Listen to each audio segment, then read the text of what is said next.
Tidak hanya itu, salah satu kemuliaan umat Nabi Muhammad SAW, setelah dilepas semua keburukan-keburukannya, dinaikin derajatnya,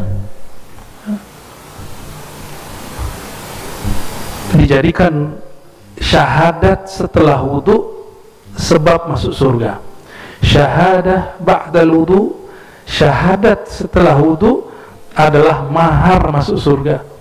Nah, kita bacain hadisnya ya. Dari Sayyidina Umar, qala Rasulullah SAW, man tawadda'a fa ahsana wudu'ahu. Siapa yang berwudu lalu memaksimalkan, membaguskan wudunya, tsumma qala asyhadu an la ilaha illallah wahdahu la syarikalah. Aku bersaksi tiada yang berhak disembah kecuali Allah yang Maha Esa, tiada syarikat baginya, wa anna Muhammadan abduhu wa rasuluh. Ya. Itu lalu biasanya tambahin doa ya. Doanya apa? Allahumma ja'alni minat tawabin. Ya Allah, jadikan aku orang yang berkali-kali tobat. Nah, kita ulangi terjemahannya, bukan sekedar orang yang bertobat, tapi diartikan apa? Orang yang berkali-kali tobat. Waj'alni minal mutahhirin. Jadikan aku ya Allah orang yang suka bersuci. Bersuci di situ artinya suka berwudu. Futihat lahu. Nah, di hadis ini tidak digabungkan dengan hadis yang lain. Di hadis yang lain ada tambahan, lalu dia baca raditu billahi rabba wa bil islami dina, hadis Muslim ya.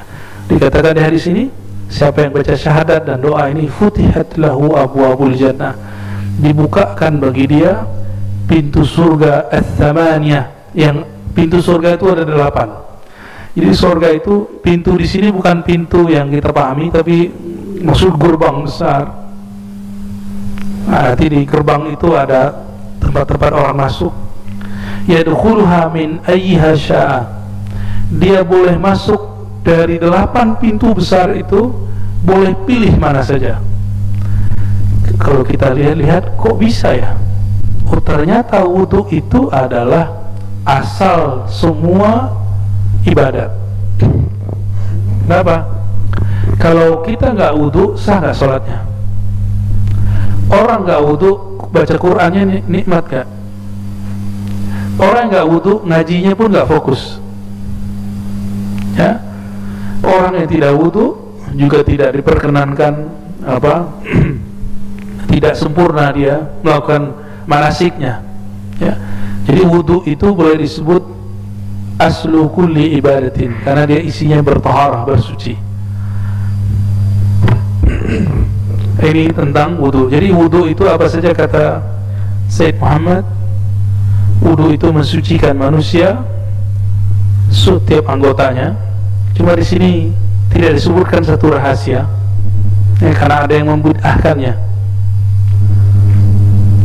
Kalau kita wudu di akhir, nah, jadi yang musab yang terakhir itu tetesannya minum, gitu. Nah, dan ini dijadikan sebagai amalan oleh Sidi Ahmad bin Idris al-Idrisi, seorang ahli hadis dan juga seorang ahli zikir di abad keberapa itu ya, 1800 itu berarti abad 19 ya.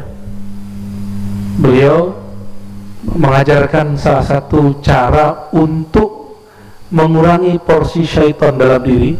Bahkan kata sahabat saya yang dia Allah kasyafkan rahasia wudu, kata beliau, saya gak usah sebut namanya, orang yang melakukan amal ini Allah bakar syaitan dari dalam dirinya.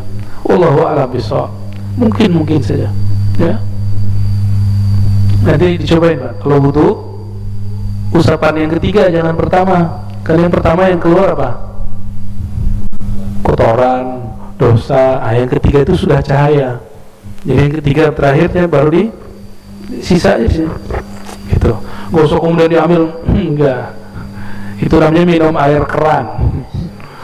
Ya, yang bekas wudu kita itu sudah cahaya Allah yang masuk. Cahaya itu kalau masuk, kata masyayikh kita, ini bisa mengurangi syaitan dalam diri. Was-was nanti hilang sendiri.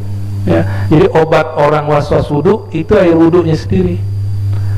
Ya, Kenapa yang ketiga? Kalau Rasulullah SAW mulai dari awal wudhu sampai akhir itu diperebutkan sahabat Nabi, karena Nabi itu wudhu nggak banyak, air segini aja, air segini yang netes ke bawah ditampung oleh mereka. Jadi sahabat Nabi itu kalau Nabi wudhu udah begini.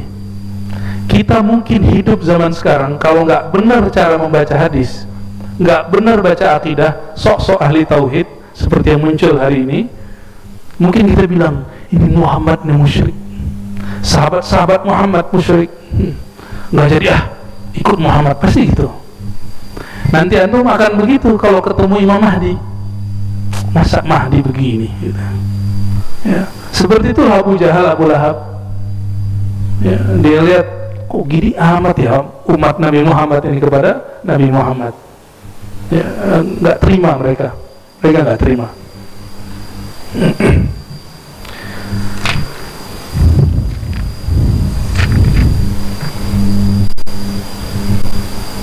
Itu barangkali tentang wudhu ya.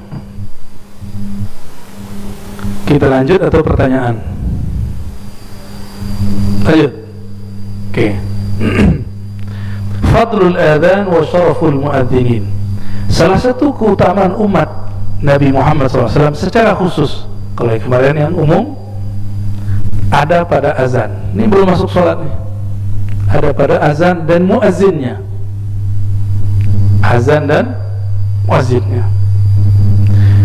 Wa min syarafil ummah al-Muhammadiyah anna Allah khassaha bil adzan. Azan itu bahasa Arab, itu artinya pemberitahuan.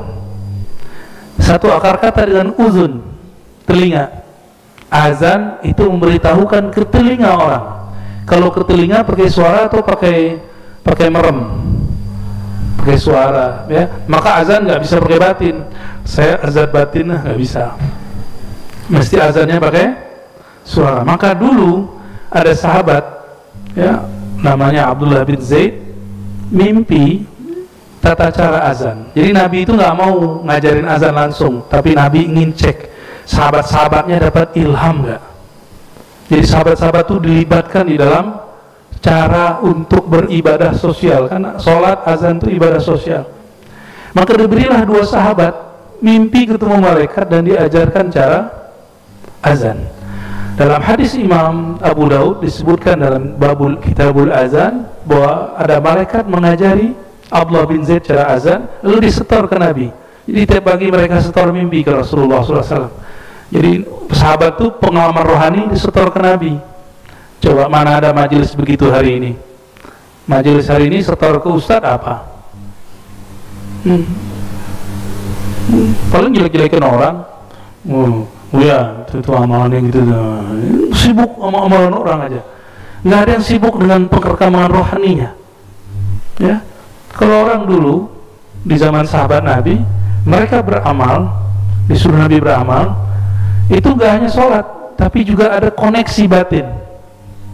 Dilatih berkoneksi batinnya dengan Allah, dengan malaikat, dengan arwah-arwah yang suci. Ada caranya, dan itu bukan syirik, itu ajaran baginda Rasulullah SAW.